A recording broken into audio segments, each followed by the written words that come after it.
When I turned 91, I was scared of being alone, so I invited my family over for Sunday dinner. No one came. That same night, my daughter-in-law accidentally printed an email in my den. It said they had scheduled a tour at a senior living facility for me without ever asking. I just stood there, holding that warm piece of paper in my hands. I'm glad to have you here. Follow my story until the end, and comment the city you're watching from so I can see how far my story has reached. My name is Margaret Whitmore. I am 91 years old, and until that Sunday, I thought loneliness was the worst thing that could happen to a person my age. I was wrong. My husband, Henry, had been gone for almost 2 years. He passed quietly in his sleep on a rainy April morning, in the same bedroom where we had said goodnight to each other for 46 years. Since then, the house had been too still. Not peaceful. Still. There is a difference. Peace feels like a soft blanket. Stillness feels like waiting for a phone that will not ring. That Sunday, I woke up early because I wanted everything to be right. I took the chicken out of the refrigerator, peeled potatoes at the kitchen sink, and made an apple pie from Henry's old favorite recipe card. The handwriting on that card was mine, but the little note at the bottom was his. More cinnamon, Maggie. Trust me. I smiled when I saw it. At my age, you learn to smile at memories before they can hurt too much. I set the dining table for 5. One place for me. One for my son, Michael. One for his wife, Claire. 2 smaller plates for my grandchildren, even though they were grown now and probably thought Sunday dinner with grandma was old-fashioned. Still, I set them out. The good china. The cloth napkins. The little glass dish of butter shaped like a flower. At 5:30, no one had arrived. At 5:45, I checked the driveway. At 6 o'clock, I called Michael. It went to voicemail. Then I called Claire. She answered on the 4th ring. "Oh, Margaret," she said, in that bright, careful voice she used when other people might be listening. "Did Michael forget to tell you? We had such a packed weekend. We're just staying home tonight." I looked at the table. The candles were already burning low. "I made dinner," I said. There was a pause. Not long. Just long enough to remind me that I had said something inconvenient. "That's sweet," Claire replied.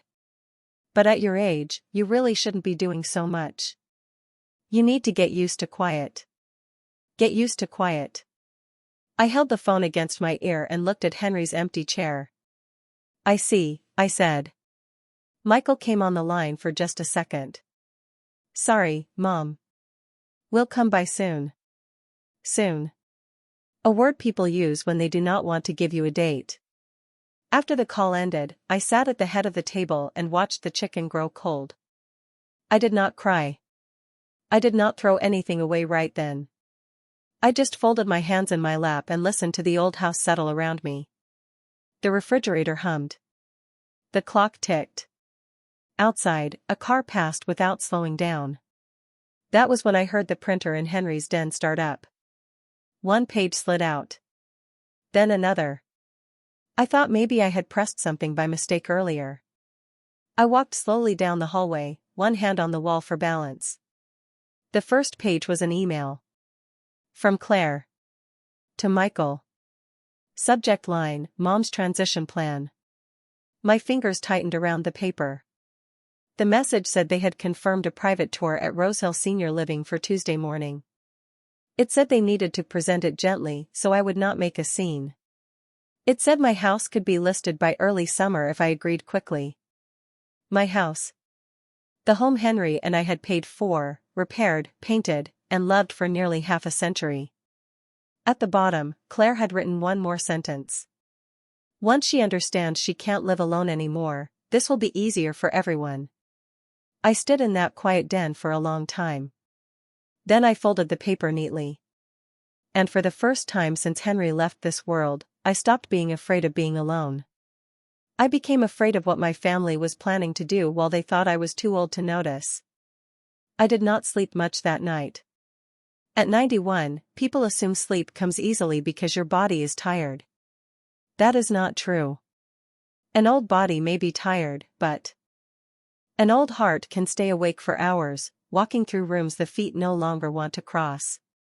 I sat at the kitchen table long after midnight with Claire's printed email folded beside my cup of tea. The chicken was still on the counter.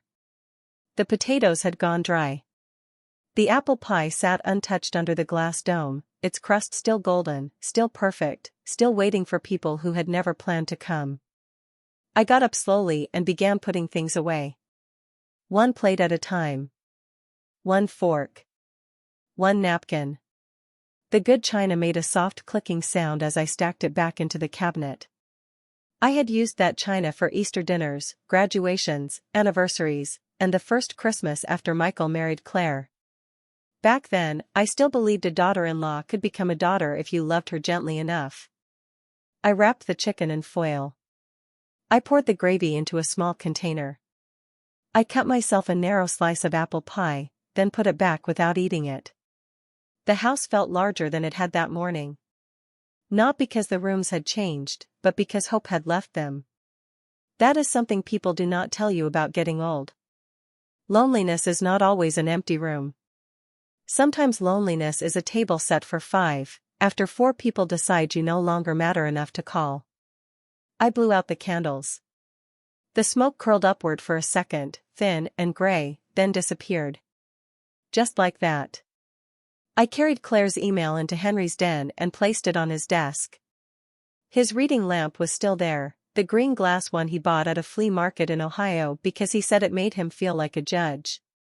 His old pen sat in a coffee mug from Niagara Falls. His chair was pushed in neatly, as if he had only stepped out to get the mail. For a moment, I almost spoke to him. "Henry, what do I do?" But the room answered with silence. So I opened the email again. Rosehill Senior Living. Private tour. Tuesday morning. Present it gently. List the house by early summer. Those words did not belong together, but Claire had made them fit like pieces of a plan. I thought about the past few months. The small things. Claire asking where I kept the deed to the house. Michael suggesting I let him help with online banking.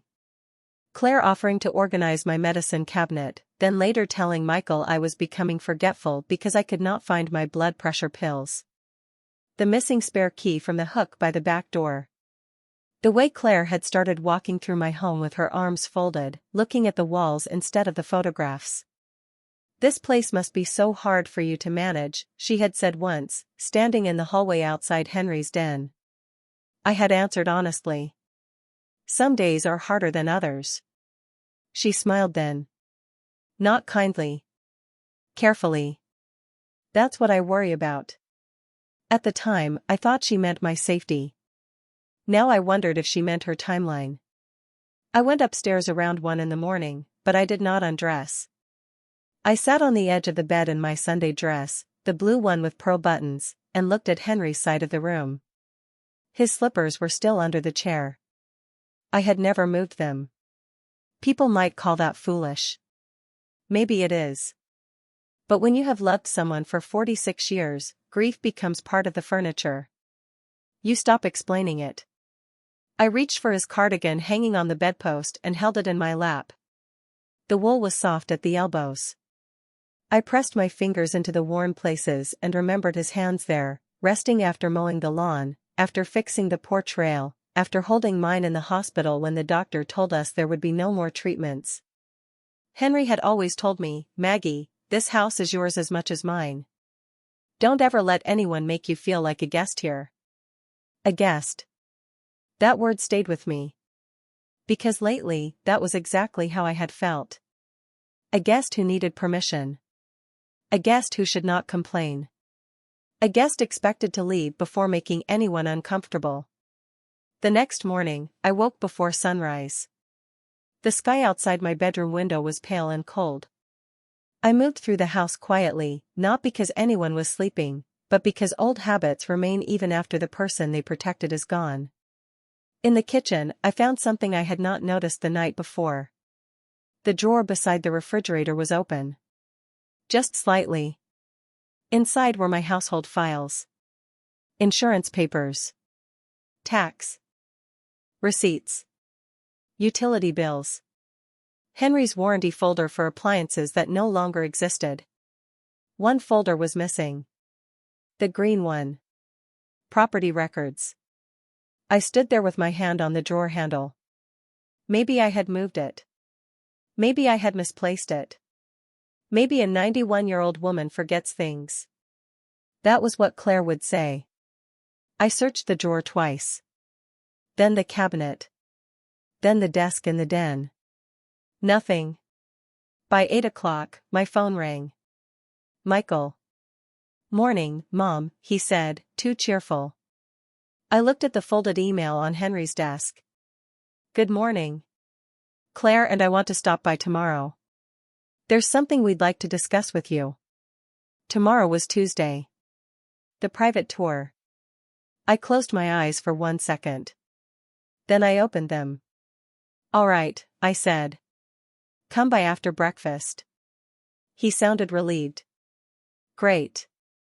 And Mom?" "Yes?" Try to keep an open mind.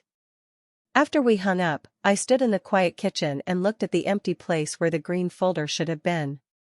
The question was no longer whether my family had forgotten me. The question was whether they had started removing me piece by piece before I even knew I was being moved. By the time Michael and Claire arrived the next morning, I had already made coffee. Not because I wanted to welcome them. Because routine steadies the hands. At 91, you learn little tricks like that. You pour coffee slowly. You butter toast carefully. You keep your voice soft even when something inside you is beginning to understand a truth your heart has been avoiding for years.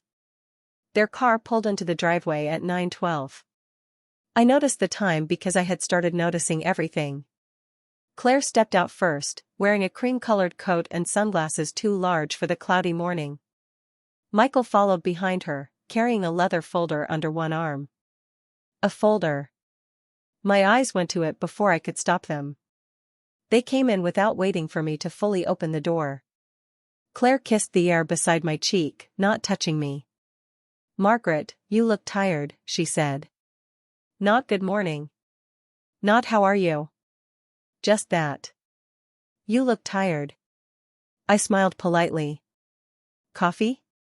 Michael cleared his throat. "Maybe in a minute, Mom. We wanted to talk first." Claire placed her handbag on my kitchen chair. Not the guest chair. Mine. The one with the cushion Henry bought after my hip started bothering me. I looked at it. Then I looked away. Small things tell you when people no longer see your home as yours. We sat at the kitchen table. The same table where I had waited for them Sunday night. I had removed the extra plates, but the faint smell of apple pie still lingered in the room, sweet and sad. Michael opened the folder. Claire folded her hands. I noticed they had practiced this. "Mom," Michael began, "Claire and I have been talking." Those words always came before something had already been decided. He looked older than I remembered. There were lines around his eyes now, and gray at his temples. For a moment, I saw the little boy who used to run into this kitchen with scraped knees and ask me to blow on the pane. Then Claire touched his sleeve. And he became her husband again. "We're worried about you," he said. I nodded once. "Are you?" Claire leaned forward. "Of course we are. You're alone in this big house. The stairs are steep. The driveway gets icy in winter. And honestly, Margaret, you've been forgetting things." There it was. The first stone placed carefully on my chest. "Forgetting what?" I asked. Claire's face softened in that rehearsed way of hers. "Little things. Appointments. Conversations. Where you put important papers." I held my coffee cup with both hands. Important papers. Michael looked down at the folder. I understood then that my missing green folder had not walked away by itself. But I said nothing. That is another thing age teaches you. Silence can make careless people continue talking. Claire reached into the leather folder and pulled out a glossy brochure. A smiling woman with silver hair stood on the cover, holding a paintbrush in one hand and laughing at something no one could see. Rosehill Senior Living. The same name from the email. Claire slid it across the table. It's a beautiful community, she said. Safe. Clean. There are activities, meals, transportation. You wouldn't have to worry about maintaining all this anymore. All this. She gestured around my kitchen as if it were clutter. As if the curtains I had sewn by hand, the worn floorboards Henry had sanded himself, the pencil marks on the pantry door showing Michael's height year by year were just problems waiting to be solved. Michael finally looked at me. Mom, please don't take this the wrong way. I almost laughed. There is never a right way to tell your mother you have been planning her life behind her back. Claire continued, we scheduled a tour for this afternoon. Just to look. No pressure. No pressure. The email had said, if she agrees quickly, the house could be listed by early summer. I could still see the sentence in my mind. Black letters on white paper. Cold as frost. What about my house? I asked. Michael shifted in his chair. That's something we'd figure out later. Claire answered faster. It would probably be better to sell before the market changes. Houses like this need updates, and you don't want to wait until something expensive breaks. I looked at my son. Do you think I cannot live here anymore? His mouth opened. Closed. Claire answered for him. We think you deserve more help. I turned to her. That is not what I asked. For the first time that morning, her smile slipped. Michael rubbed his forehead. Mom, we're trying to make this easier. I looked at the brochure. Then at the leather folder. Then at Claire's handbag sitting on my chair. I thought about Thanksgiving 3 years ago, when Claire said their house was too crowded and I should stay home because the grandchildren had friends coming. I thought about my 90th birthday, when Michael sent flowers with a printed card but never called until the next day. I thought about last Christmas, when Claire told me the roads were too dangerous, then posted pictures of the whole family gathered around her fireplace, smiling in matching pajamas. At the time, each hurt had come with an excuse. Weather.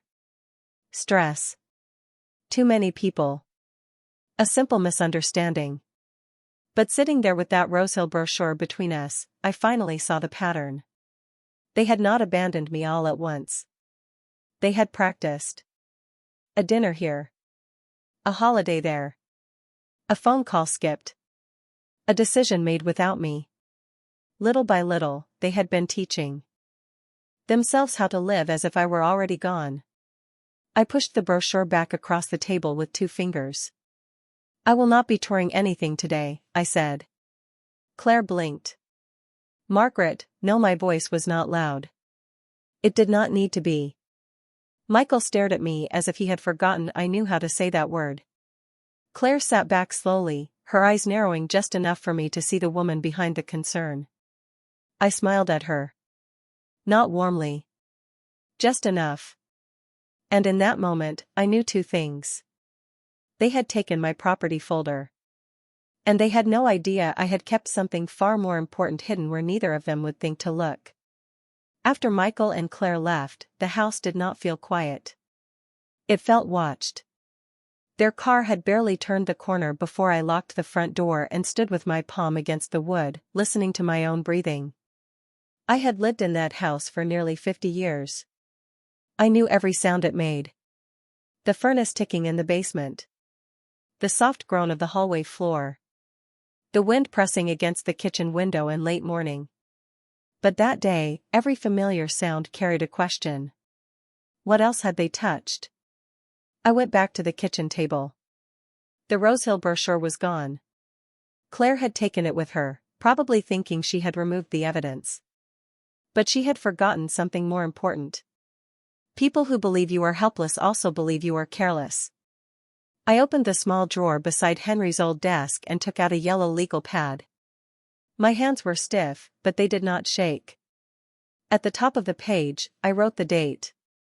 Then I wrote 3 words. Things I missed. For a long time I just stared at the page. Because once you decide to look honestly at your own family, you must be prepared for what you will see. I started with the missing green folder. Then the email. Then the Rosehill tour. Then Claire's comment about my memory. After that, the older moments began coming back, one by one, each sharper than before. Last October, Claire had offered to help organize my kitchen cabinets. She spent 2 hours moving things around while Michael sat in the living room watching football. For weeks afterward, I could not find my measuring cups, my medicine list, or the spare checkbook Henry had always kept in the tin box above the refrigerator. When I mentioned it, Claire laughed. "Oh, Margaret, you probably put it somewhere safe and forgot." Michael had smiled then. Not cruelly. Just tiredly. Like it was easier to believe her than to ask why she had been in my cabinets at all. I wrote that down. Then I remembered the bank envelope. It had arrived in December, right before Christmas.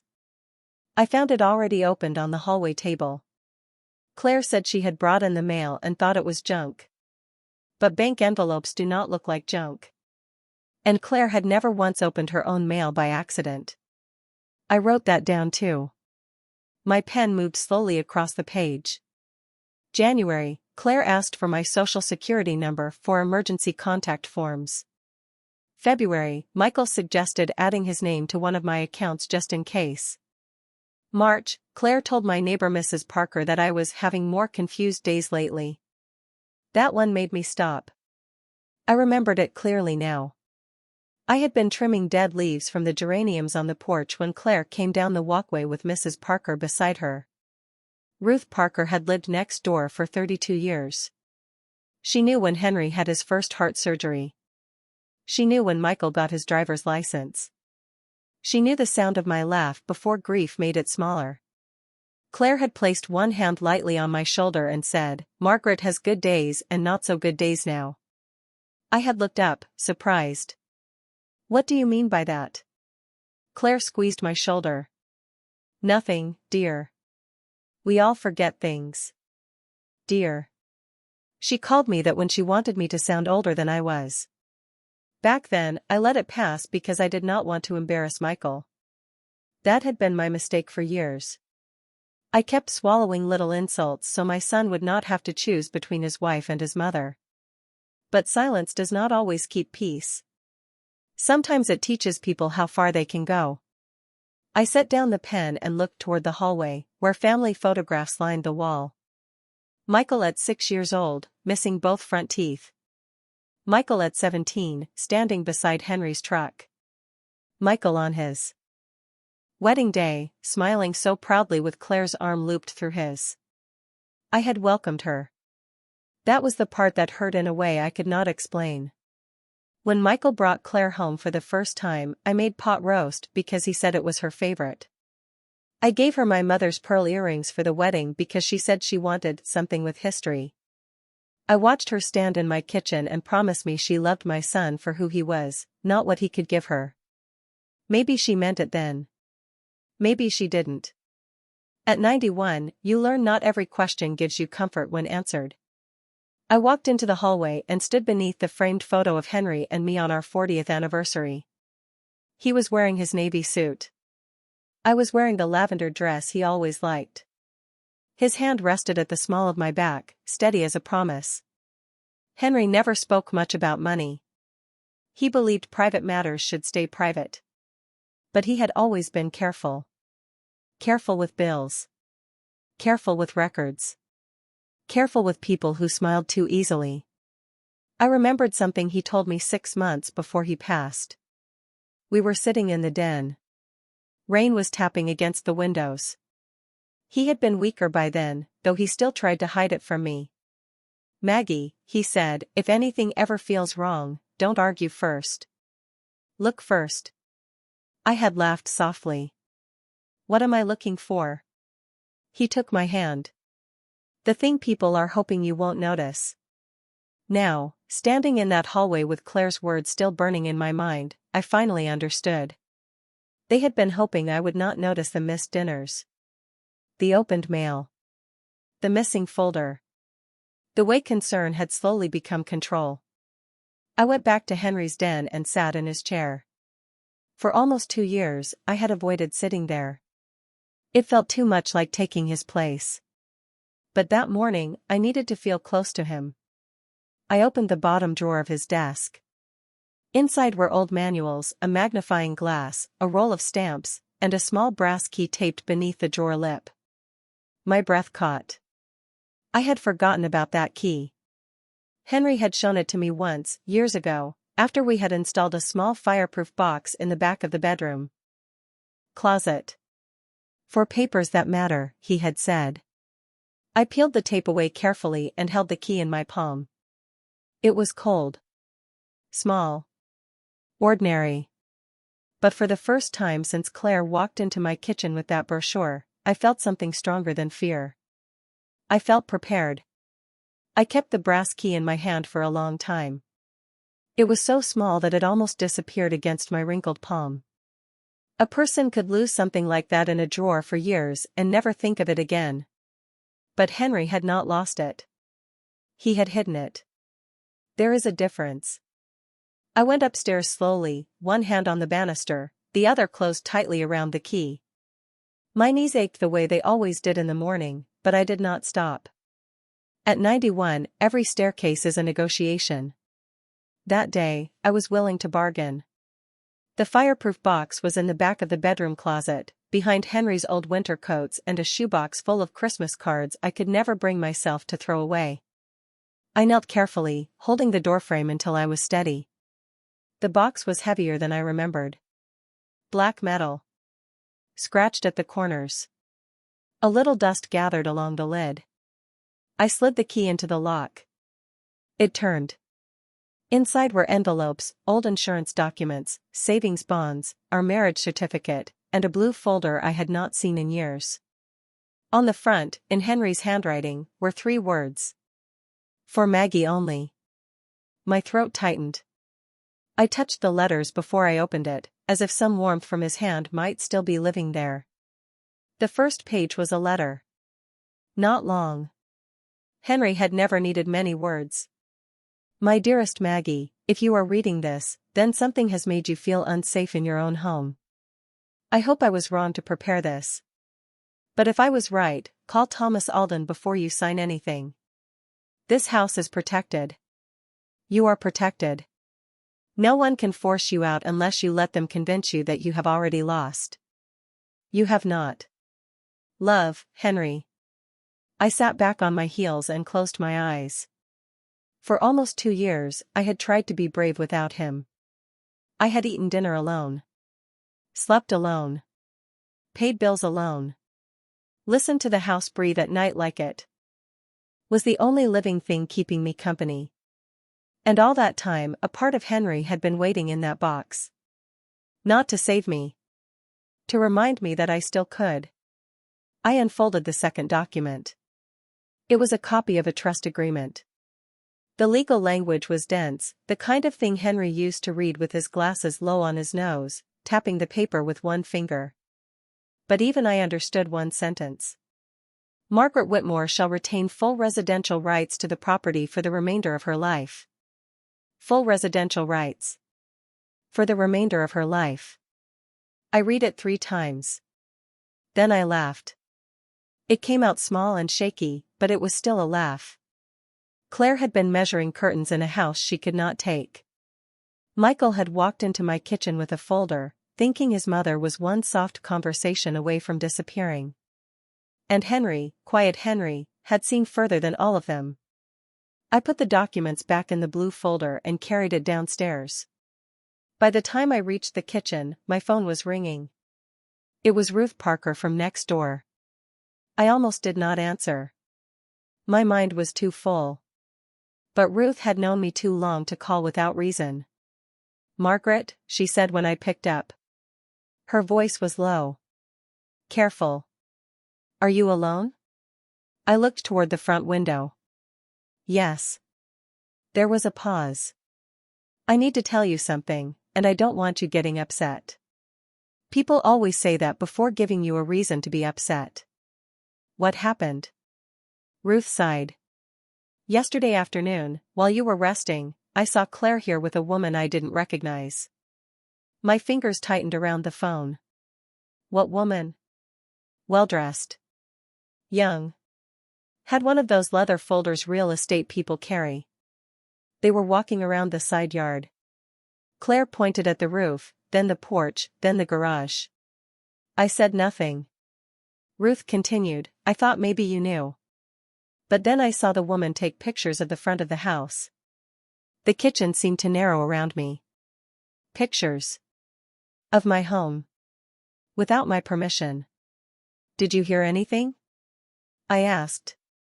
Only a little, Ruth said. Claire told her the house would be available soon, but they needed to handle the transition delicately because you were attached to the place.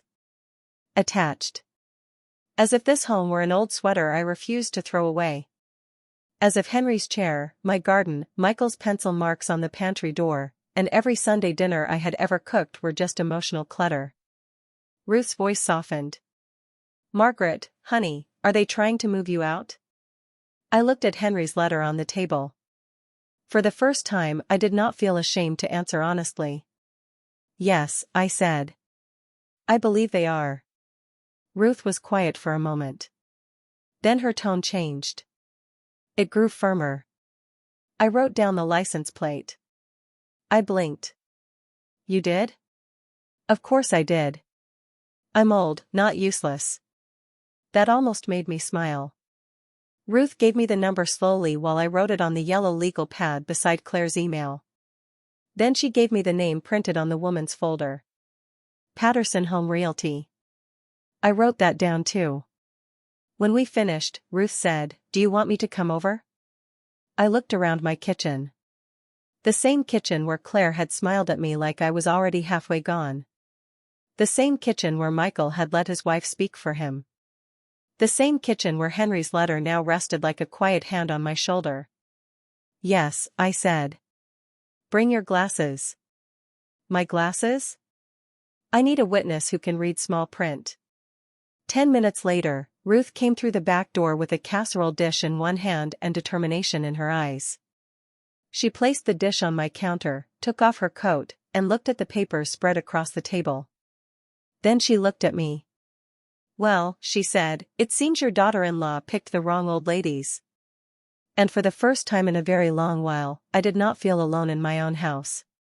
Ruth sat at my kitchen table with Henry's letter in front of her, reading it twice. She did not speak for a while. That was one of the reasons I trusted Ruth. She did not rush to fill silence with advice. She let truth settle first. Finally, she took off her glasses and looked at me. Margaret, this is not just about a senior living tour. I know. They were preparing the house. I nodded. The words sounded different when someone else said them. Heavier. More real. Ruth reached across the table and put her hand over mine. Her fingers were warm, thin, and steady. Then we do this carefully. Not angrily. Not loudly. Carefully. That word stayed with me. For most of my life, I had been careful for other people. Careful not to hurt Michael's feelings. Careful not to make Claire uncomfortable. Careful not to seem needy, dramatic, or difficult. Now I would be careful for myself. I opened the yellow legal pad and drew 3 columns. Date. What happened? Proof. Ruth smiled faintly. Henry would approve of that. I glanced toward his chair. He always liked a clean record. We started with what we knew. Claire's email about Rosehill. The missing green folder. The real estate woman from Patterson Home Realty. The license plate Ruth had written down. The opened bank envelope. The request for my social security number. The suggestion that Michael be added to my account. Each line made the pattern clearer. Not one big betrayal. Many small doors being unlocked. At 10:30, I called the bank.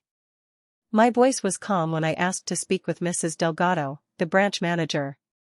Henry and I had banked there since before Michael was born. Mrs. Delgado had sent flowers when Henry passed. She knew I was not a confused woman who wandered into phone calls by accident. "Mrs. Whitmore," she said warmly, "how are you? I need to ask whether anyone has requested changes to my accounts." There was a pause. Not casual. Professional. "Let me verify your identity first." I answered every question. Full name. Date of birth. Last 4 digits. Security phrase. Henry had chosen the phrase years ago. More cinnamon. When Mrs. Delgado came back on the line, her voice had changed. "There was an inquiry last month," she said. "No change was made. But someone called asking what would be required to add an authorized signer." My eyes moved to Ruth. She sat straighter. "Who called?" I asked. "I can't confirm the caller's identity because the request was not completed. But the person stated they were calling on behalf of your son. Michael. Or Claire, using Michael like a key." My hand tightened around the pen, but I kept my voice even. "I want a note placed on my accounts. No changes without me. Present in person. No phone requests. No online access changes. No additional signers." "Absolutely," Mrs. Delgado said. "Would you also like us to update your security settings?" "Yes." "And Mrs. Whitmore?" "Yes." "I'm glad you called." Those 4 words nearly undid me. Not because they were dramatic. Because they were kind. After we hung up, Ruth wrote "bank confirmed inquiry" in block letters on the legal pad. "Next," she said. So I called the county recorder's office. A young man named Daniel answered. I told him I wanted to know whether anyone had recently requested copies of property records for my address. He asked for the parcel number. I did not know it. For 1 second, I felt old. Small. Foolish. Then Ruth slid the property tax bill across the table and tapped the number with her finger. I read it aloud. Daniel typed for a moment. "Yes, ma'am," he said. "A copy of the deed was requested 2 weeks ago." My mouth went dry. "By whom?" "Looks like Patterson Home Realty requested public records." Ruth's lips pressed into a thin line. I thanked him and asked for a printed confirmation to be mailed to me. Then I paused. "No," I said. "Not mailed. I'll pick it up." I did not want anything else disappearing from my mailbox. By noon, Ruth and I had made a plan. A simple one. I would not confront Michael yet. I would not call Claire. I would not accuse anyone over the phone, where they could deny, twist, or pretend I had misunderstood. I would gather. That was the word I wrote at the top of a fresh page. Gather. Documents. Names. Dates. Witnesses. Proof. At 91, people think your world becomes smaller. They think your hands are too slow, your voice too soft, your mind too tired to defend what is yours. They forget that a woman who has lived 9 decades has survived things they have not even learned to fear. I had buried my parents. Raised a son. Loved one man through sickness and silence. Balanced checkbooks by hand. Stretched meals through hard winters. Sat beside hospital beds and signed papers I did not want to sign. No one reaches 91 without learning how to endure. And endurance, when finally pointed in the right direction, can become power. That afternoon, Michael called twice. I let it ring. Claire texted once. "Margaret, we should revisit our conversation when you're feeling less emotional." I read the message at the kitchen table. Then I wrote it down. Date. Time. Exact words. Ruth leaned over my shoulder and snorted softly. "Less emotional," she said. That woman has no idea what calm looks like. I picked up my pen and added one more line beneath Claire's message. I am not refusing help. I am refusing removal. Then I closed the notebook. For the first time in 2 years, I went to the front window and opened the curtains all the way. Let them see the lights on. Let them see my car in the driveway. Let them see that Margaret Whitmore was still home. And this time, she was paying attention. The next morning, I called Thomas Alden. His office was on the second floor of a brick building downtown, above a pharmacy that had been there since Michael was in grade school. Henry used to say that if a lawyer's office smelled faintly of old paper and coffee, you were probably in the right place. Mr. Alden's office smelled exactly that way. Ruth insisted on driving me. You need a witness, she said, buttoning her coat. And I need to see the look on that lawyer's face when he realizes 2 old ladies just brought him a war folder. I almost told her not to call it that. Then I looked at the blue folder, the yellow legal pad, Claire's printed email, the bank notes, the license plate, and the confirmation from the county recorder's office. Maybe Ruth was right. Maybe it was a war folder. Mr. Alden came out to greet us himself. He was older than I remembered, with thinner hair and a careful way of walking, but his eyes were still sharp. Mrs. Whitmore, he said gently. Margaret. I'm sorry we're meeting under these circumstances. I had not told him much on the phone. Only that Henry had left me instructions. Only that I needed to understand my rights before my family explained them to me. We sat in his conference room at a long wooden table. Ruth placed her purse on her lap like a shield. I placed Henry's blue folder in front of me. For a moment, I could not open it. Mr. Alden noticed. Take your time. That nearly made me cry, because no one in my family had said those words to me in months. Claire wanted me to tour quickly. Michael wanted me to agree quickly. Everyone wanted my life simplified quickly, as if 91 years could be folded into a brochure and moved before lunch. I opened the folder. Mr. Alden read Henry's letter first. His expression did not change much, but something in his eyes softened. Your husband was a careful man, he said. He was, I answered. Then he reviewed the trust papers. Page after page. Line after line. The room was quiet except for the faint hum of the air conditioner and Ruth occasionally clearing her throat in a way that meant she was trying very hard not to interrupt. Finally, Mr. Alden laid the papers flat on the table and folded his hands. Margaret, Henry structured this very clearly. You have the right to live in that home for the rest of your life. No one can sell it, transfer it, lease it, or pressure you to leave it without violating the terms of the trust. I felt the words move through me slowly. For the rest of your life. Not until Claire found it inconvenient. Not until Michael felt guilty. Not until someone decided I had become too old to be included in my own decisions. For the rest of my life.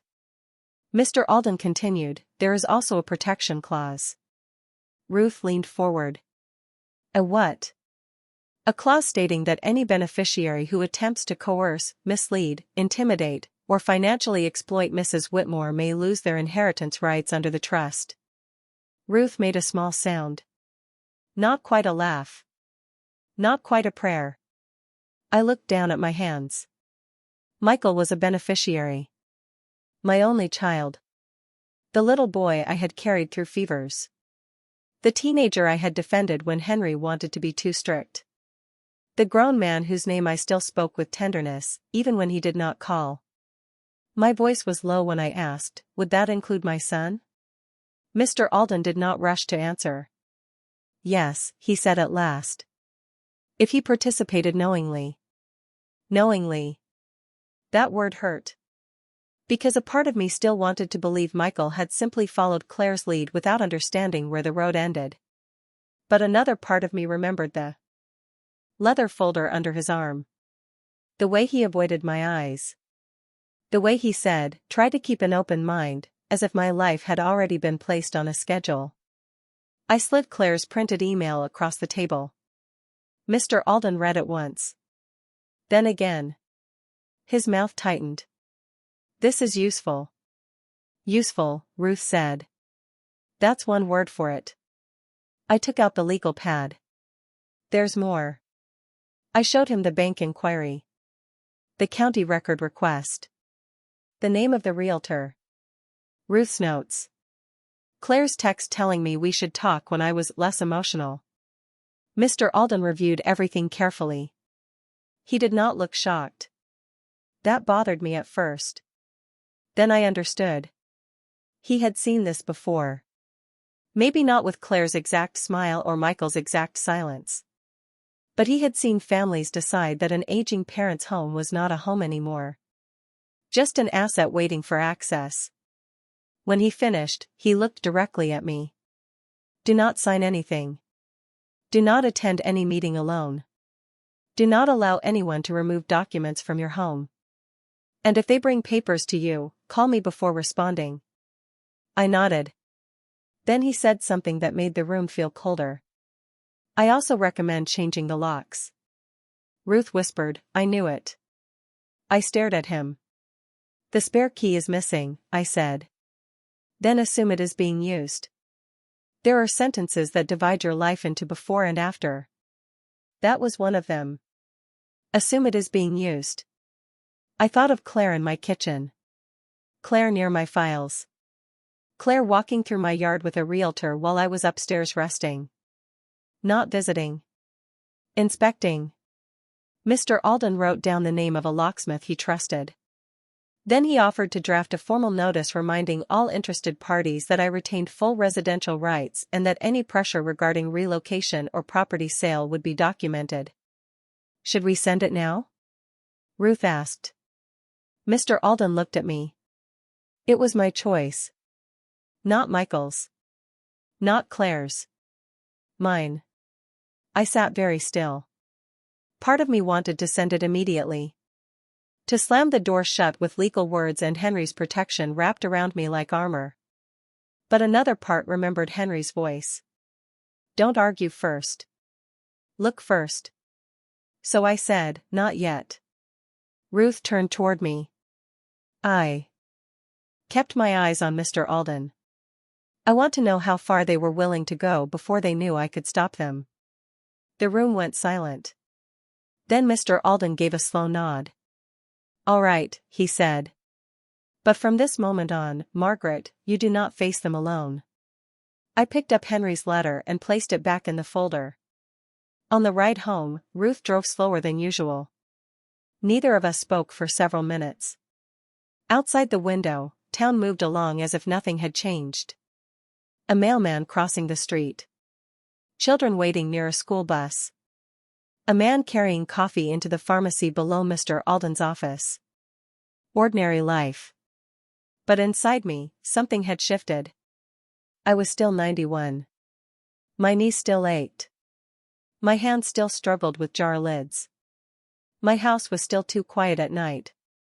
But I was no longer simply an old woman waiting to be told what would happen next. I had Henry's letter. I had the trust. I had Ruth. And now, I had the one thing Claire had never expected me to find. Proof that I had a right to remain. When Ruth dropped me off, the first thing I did was call the locksmith. His name was Carl Bennett. He had changed the locks on my back door 15 years earlier, after Henry accidentally snapped a key in the deadbolt during a snowstorm. Carl remembered us. Mrs. Whitmore, he said, Henry used to tell the best stories while I worked.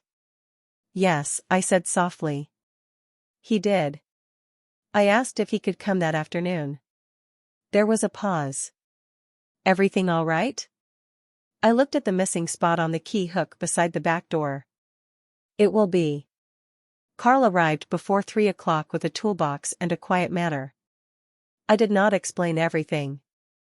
At 91, you learn that not everyone needs your whole story.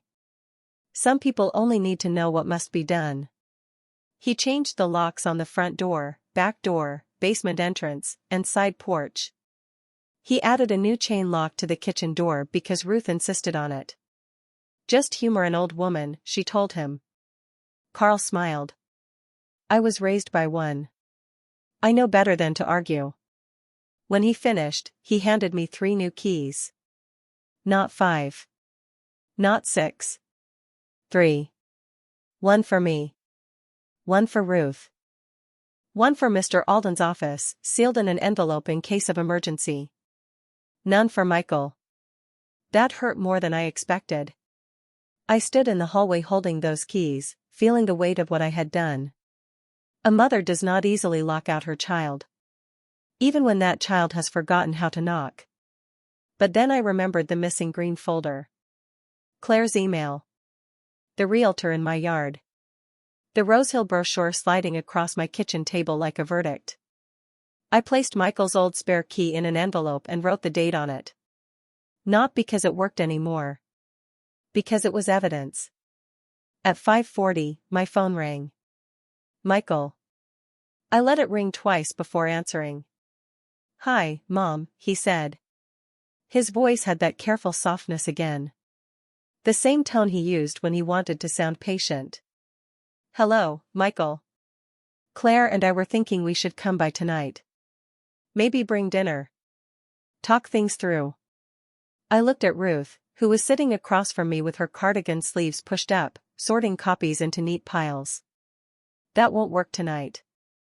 Silence. "Then, why not?" "Because your wife tried to arrange my life without me.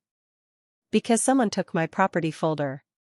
Because I just changed the locks to the house where I raised you." But I did not say any of that. "I'm tired," I said. Claire's voice appeared in the background, sharp and low. I could not hear the words, but I heard the impatience. Michael covered the phone poorly. Then he came back. "Mom, we're just worried. You sounded upset yesterday."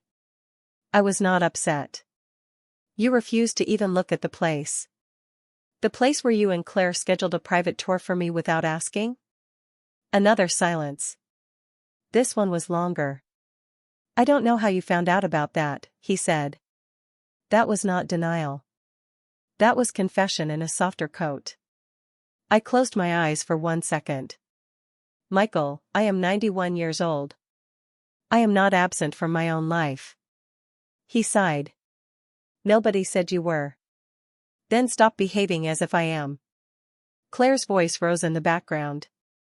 This time, I heard one sentence. "She's being impossible." There it was. Not confused. Not fragile. Impossible.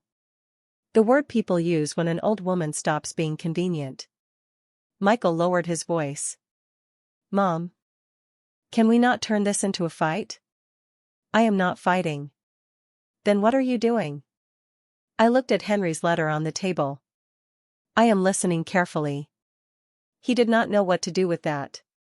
For years, Michael had known me as the mother who softened every hard edge. If he forgot to call, I forgave him before he apologized. If Claire changed plans, I pretended not to mind. If holidays passed without me, I told myself young families were busy. But the woman on the phone with him now was not begging to be included. She was taking notes. "Mom," he said finally, "Claire thinks maybe you should speak with someone. A doctor, maybe.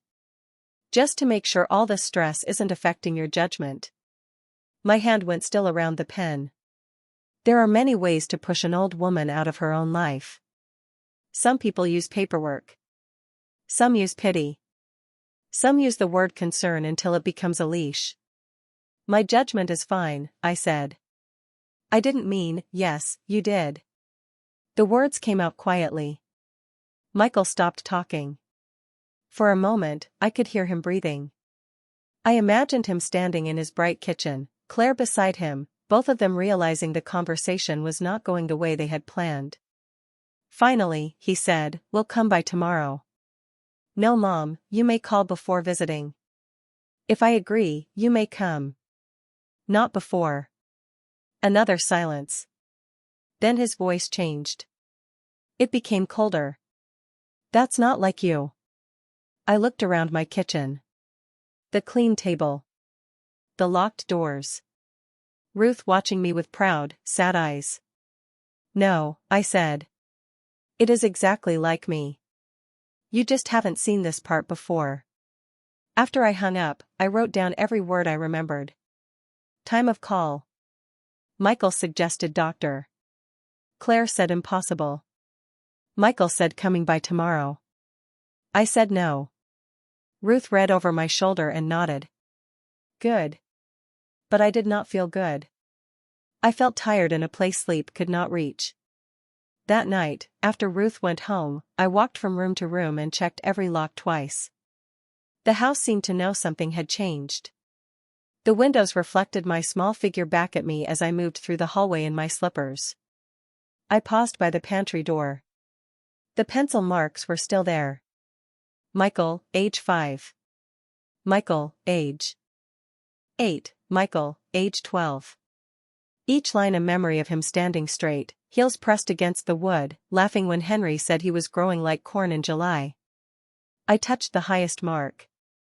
Then I turned off the light. Love does not disappear just because trust is broken. That is what makes betrayal hurt so deeply. If I had stopped loving my son, this would have been easier. But I still loved him. And I was beginning to understand that loving him did not mean letting him erase me. The next morning, Michael did not call before coming. At 9:06, I heard a car door close in the driveway. Then another. I was in the kitchen, buttoning my cardigan and waiting for the kettle to boil.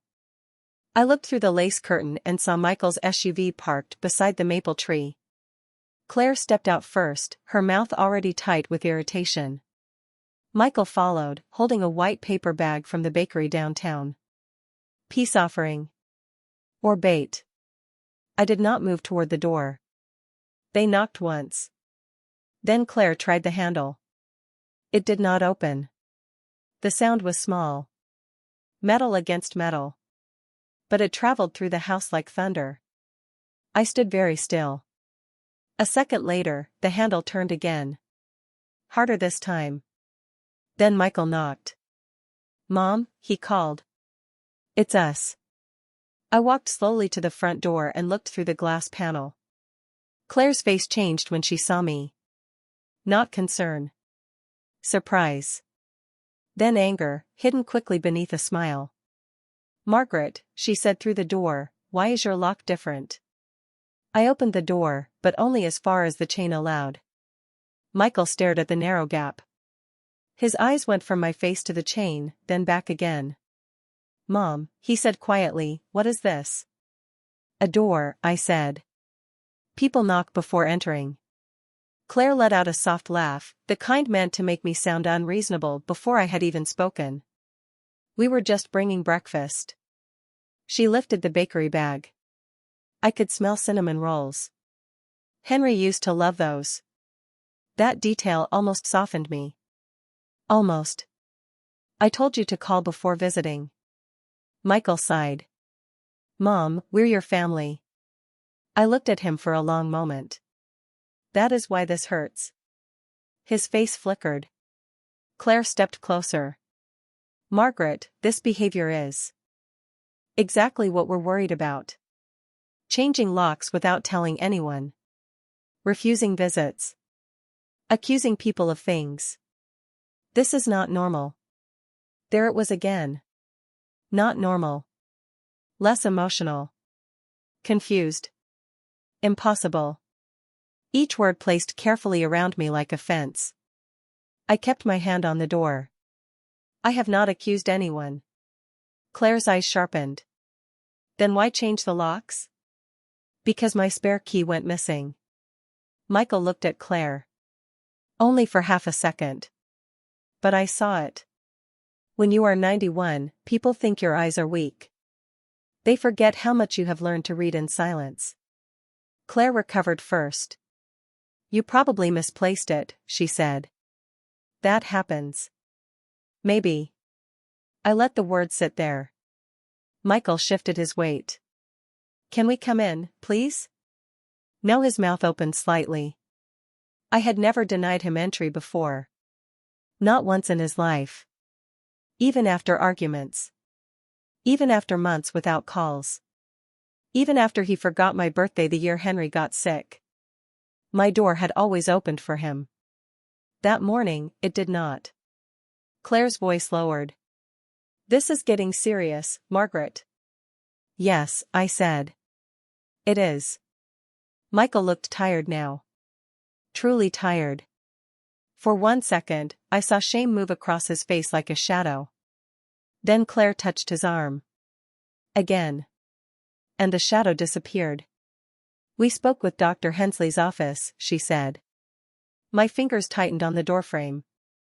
Dr. Hensley was my primary care doctor. Why? Because we're concerned about your judgment. They can see you Thursday morning. I stared at her. Not because I was shocked. Because I wanted to remember her face when she said it. She was no longer pretending this was only about safety. She was building a record. A doctor's appointment. A worried son. A concerned daughter-in-law. An old woman changing locks. A story. And in that story, I was not Margaret Whitmore.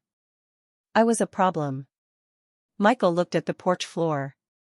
Mom, it's just a checkup. No, I said. It is not. Claire's smile vanished. You are making this harder than it needs to be. For whom, Claire? She blinked. I had asked Michael that once before. Now I asked her. For whom? Her cheeks colored. Michael stepped forward. Mom, please. We don't want to do this on the porch. Then stop doing it. Silence. The wind moved dry leaves across the steps between us. I looked at my son, really looked at him. Michael, did you know a realtor came to my house while I was resting? His face went pale. Claire spoke immediately. That was just an informal conversation. Michael turned toward her. Claire. She ignored him. No one listed anything. No one signed anything. We were exploring options. Options.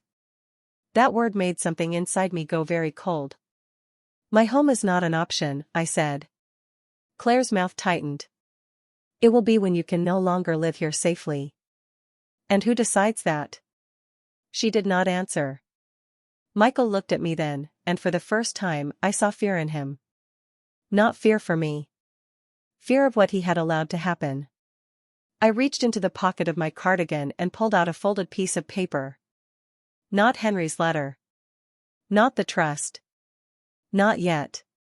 It was Claire's email. I held it up between us. The paper moved slightly in the wind. Claire's eyes dropped to it. Her face changed. Just a little. But enough. Michael whispered, "What is that?" I looked at him through the narrow opening of my own front door. "This," I said, "is why you will not come inside today." Claire's lips parted. No words came. For once. I closed the door gently. Not slammed. Not shouted. Just closed. Then I slid the deadbolt into place and stood in the hallway with my hand over my heart. Outside, no one moved for several seconds. Then I heard Claire's voice, low and furious. Then Michael's, sharper than I had heard it in years. Their words blurred through the wood. I did not need to hear them clearly. The silence afterward told me enough. For the first time, they were not discussing what to do with me. They were discussing what I knew. I called Mr. Alden before noon. Not because I was frightened.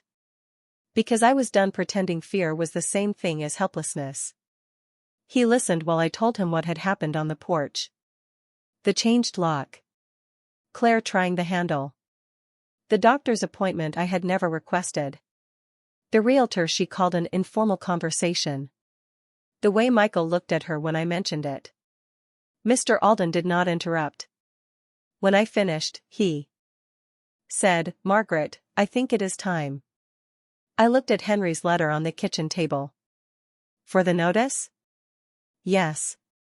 But I would also like to invite them to my office. My fingers tightened around the receiver. Invite them? A formal meeting, he said. They need to hear the trust terms clearly. In front of counsel. With a record. A record. That word had become a kind of railing for me. Something to hold while walking through a place where people kept trying to move the floor. Will I have to speak much? I asked. Only if you choose to. That mattered. For weeks, everyone had been speaking about me. Claire to Michael. Claire to the realtor.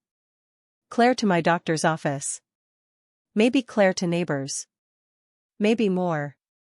I was tired of being discussed like a package waiting for delivery. Mr. Alden scheduled the meeting for Friday morning at 10. Then he asked, "Do you want me to send the notice directly?" I thought of Michael standing on my porch with cinnamon rolls in his hand and confusion on his face. I thought of the little boy who once cried because he stepped on a robin's egg in the yard. I thought of the grown man who had let his wife plan my removal from the only home I had left. "Yes," I said. "Send it." That afternoon, I made copies of everything. Ruth came over again, this time with a magnifying glass and 2 chicken salad sandwiches wrapped in wax paper. "You need to eat," she said. "I'm not hungry." "You still need to eat." So I ate half a sandwich while she helped me put the papers in order. Email. Bank inquiry. County record confirmation. Ruth's written statement. Claire's text. Notes from the porch visit. Henry's letter. Trust copy. It was strange, seeing my hurt arranged so neatly in a folder. Pain usually feels messy when you are living through it. But on paper, it becomes something else. Evidence. At 4:15, Michael called. I let it go to voicemail.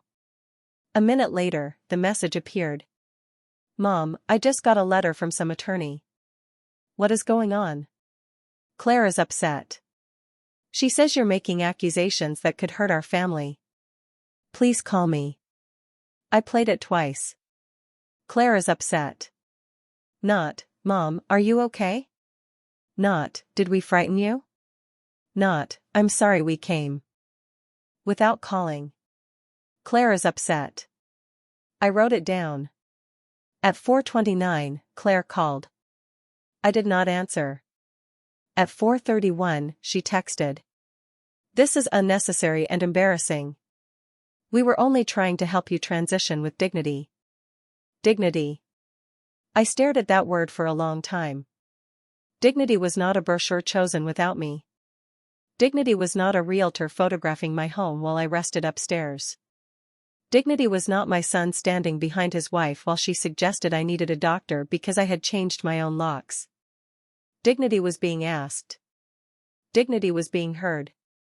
Dignity was not having to prove you still belonged in the house where you buried your husband's slippers under a chair because moving them hurt too much. I wrote her text into the notebook, word for word. Then I turned off the phone. The next 2 days passed slowly. Michael called 5 times. Claire sent 3 messages. The first was angry. The second was sweeter. The third said, "We should all sit down as a family before lawyers get involved." Lawyers were already involved. That was why she wanted family again. On Friday morning, Ruth drove me to Mr. Alden's office. I wore my navy dress with pearl buttons and Henry's wedding ring on a chain around my neck. Not because I wanted to look powerful. Because I wanted to remember I had been loved before I had been cornered. Michael and Claire were already there when we arrived. Claire wore a gray suit and a tight smile. Michael looked like he had not slept well. Good, I thought. Then I felt guilty for thinking it. Then I decided guilt could wait. Mr. Alden greeted everyone and led us into the conference room. Michael stood when I entered, but he did not come toward me. Claire did not stand at all. Ruth sat beside me. Mr. Alden placed a folder in front of him. "Thank you for coming," he said. "We are here to clarify Mrs. Whitmore's legal rights regarding her residence, finances, and decision-making." Claire spoke first. "Of course she did. We're very concerned about Margaret. She's been acting unlike herself." Mr. Alden looked at me briefly, then back at Claire. "Mrs. Whitmore has provided documentation that suggests others have been making plans about her property and living." Arrangements without her consent. Claire's face hardened. Michael looked down. Mr. Alden opened the trust. Henry Whitmore's trust grants Margaret Whitmore full residential rights to the home for the remainder of her life. The property cannot be sold, listed, transferred, or leveraged in any way that interferes with that right. Claire's lips parted. For the first time, she looked genuinely surprised. Michael turned toward her. You told me the house would have to be sold if Mom moved. Claire whispered, that was the practical option. Mr. Alden continued, calm and precise. There is also a beneficiary conduct clause. Any beneficiary who attempts to coerce, mislead, pressure, or financially exploit Mrs. Whitmore may forfeit inheritance rights.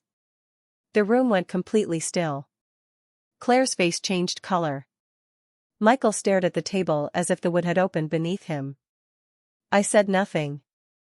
I did not need to. Henry was speaking now, through every line he had left behind. Claire was the first to speak. That clause cannot possibly apply to us, she said. Her voice was calm, but her hands were not. They were folded tightly on the table, her wedding ring pressing into the skin of her finger. Mr. Alden looked at her over his glasses. It applies to any beneficiary, or anyone acting in coordination with a beneficiary. Michael lifted his head slowly. Coordination? He asked. Mr. Alden opened another folder. I knew what was inside it. Still, seeing the papers laid out on that polished conference table made my stomach tighten. Claire's email. The Rosehill tour confirmation. The county record request. The bank inquiry note. Ruth's written statement about the realtor taking pictures of my house. My handwritten list of dates and conversations. One by one, Mr. Alden placed them in front of Michael and Claire. Claire's face went pale when she saw the email. Michael picked it up with both hands. I watched his eyes move across the page. Mom's transition plan. Present it gently. House could be listed by early summer. He read it once. Then again. Then he looked at Claire. You wrote this? Claire straightened in her chair. I was trying to organize things before they became a crisis. My mother is not a crisis, Michael said. His voice was quiet. But for the first time in a long time, it sounded like his own. Claire turned toward him. You agreed she couldn't stay there forever. I agreed we should talk to her, he said. Not call a realtor. Ruth shifted beside me, but she did not speak. I kept my hands folded in my lap.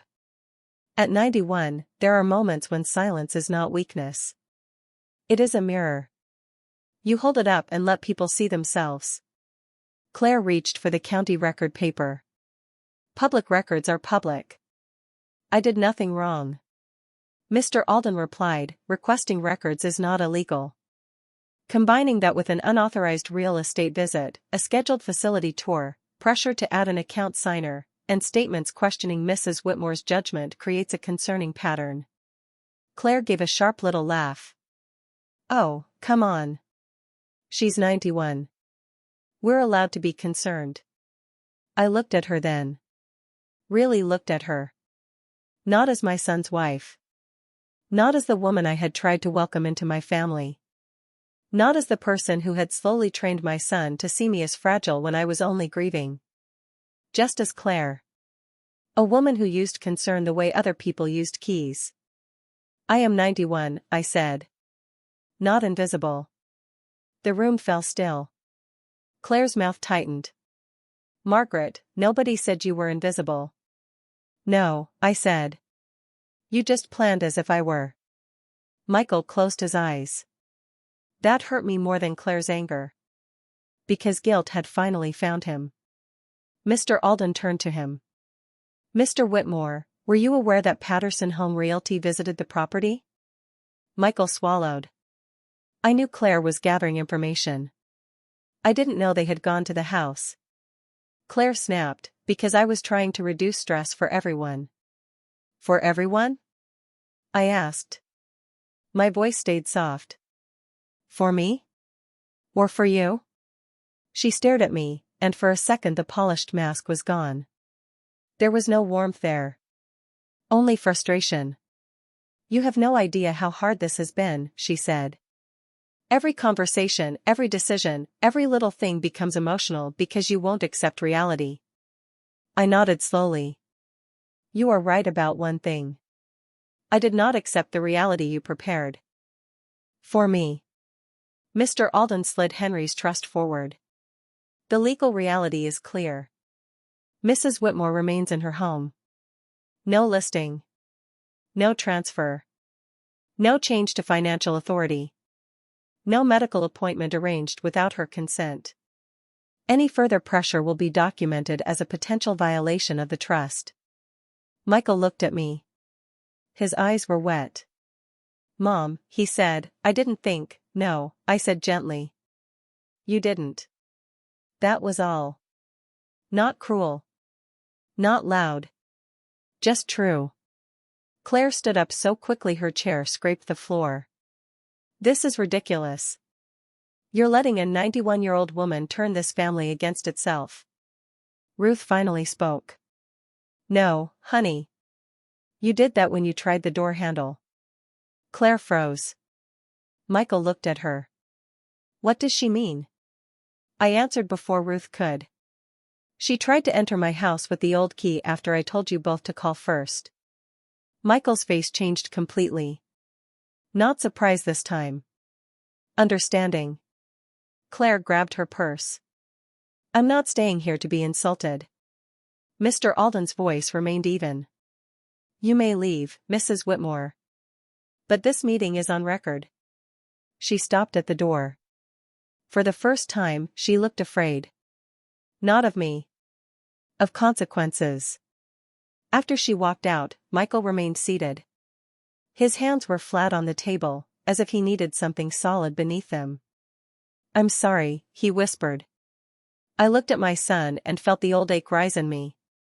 The mother part of me wanted to comfort him. The woman part of me knew I could not make his guilt easier. So I said, "Being sorry is where you begin, Michael. It is not where this ends." He nodded, tears slipping down his face. And I realized something painful but freeing. I had not lost my family in that office. I had simply stopped losing myself to keep them. Claire did not come back into the conference room. For a while, no one moved. Michael sat across from me with his head bowed, looking less like a grown man and more like the boy who used to hide broken toys behind his back because he was afraid I would be disappointed. But I was not disappointed. Disappointment is too small a word for watching your child stand beside the people who are slowly pushing you out of your own life. I gathered Henry's papers carefully and placed them back into the blue folder. Mr. Alden explained the next steps. A formal notice would be sent. My home would not be listed. My bank accounts would remain under my authority only. No one would arrange medical visits, property evaluations, or living transitions without my written consent. Written consent. Such a cold phrase. But to me, it sounded like a door locking from the inside. When the meeting ended, Michael followed me into the hallway. "Mom," he said. I stopped but did not turn right away. For most of his life, that word had been enough to soften me. Mom.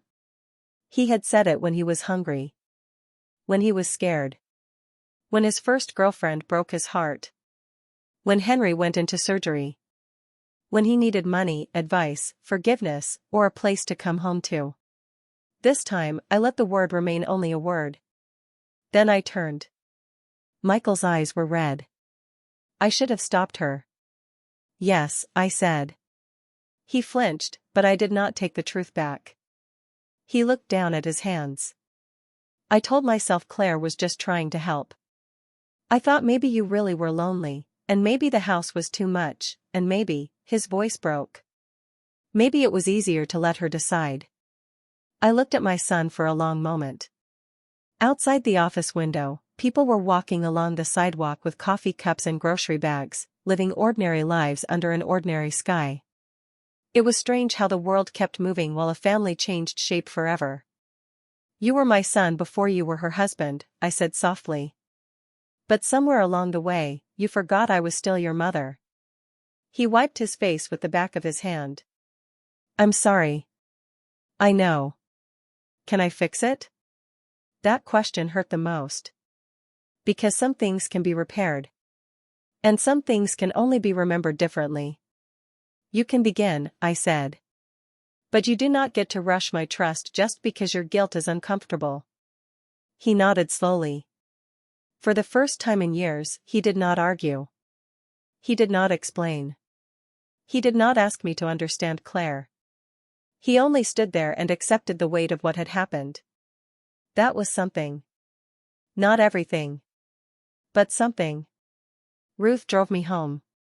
Neither of us spoke much during the ride.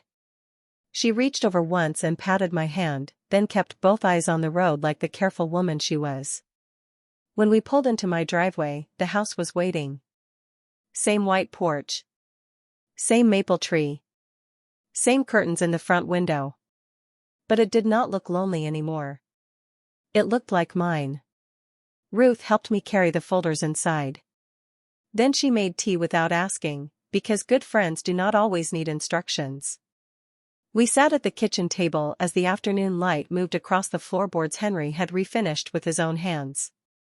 After a while, Ruth said, "What will you do about Michael?" I watched steam rise from my cup. "I'll let him call," I said. "And when I'm ready, I'll answer." She nodded. "And Claire?"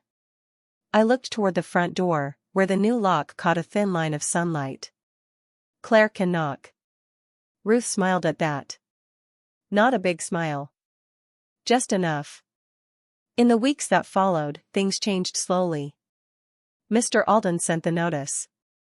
Patterson Home Realty confirmed in writing that no listing would proceed. The bank added every protection Mrs. Delgado recommended. Dr. Hensley's office apologized for accepting a request that had not come directly from me. Michael began calling every Sunday. At first, I let the calls go to voicemail. Then one Sunday, I answered. We did not speak long. He asked how I was. I told him the truth. I am healing, but I am not healed. He was quiet. Then he said, "I understand." I hoped he did. Claire never apologized. Not to me. Maybe she believed she had done nothing wrong. Maybe she believed age made me a problem to solve. Maybe she simply hated losing control. I stopped trying to understand people who needed me small in order to feel powerful. That was another kind of freedom. Spring came early that year. One morning, I carried a cup of tea to the porch and sat in Henry's old chair. The maple tree had tiny green buds on every branch. Across the lawn, Ruth waved from her mailbox. I waved back. The house behind me was quiet. But this time, the quiet did not frighten me. It held me.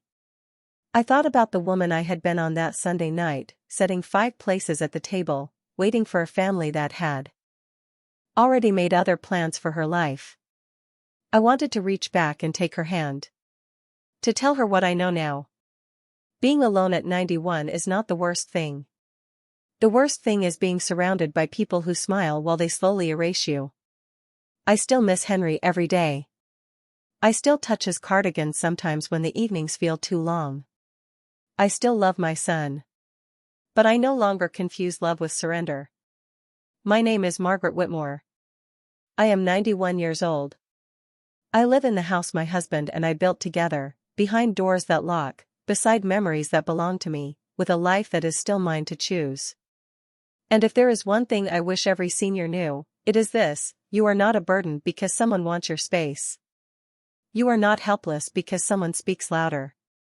And you are not gone just because your family forgot how to see you.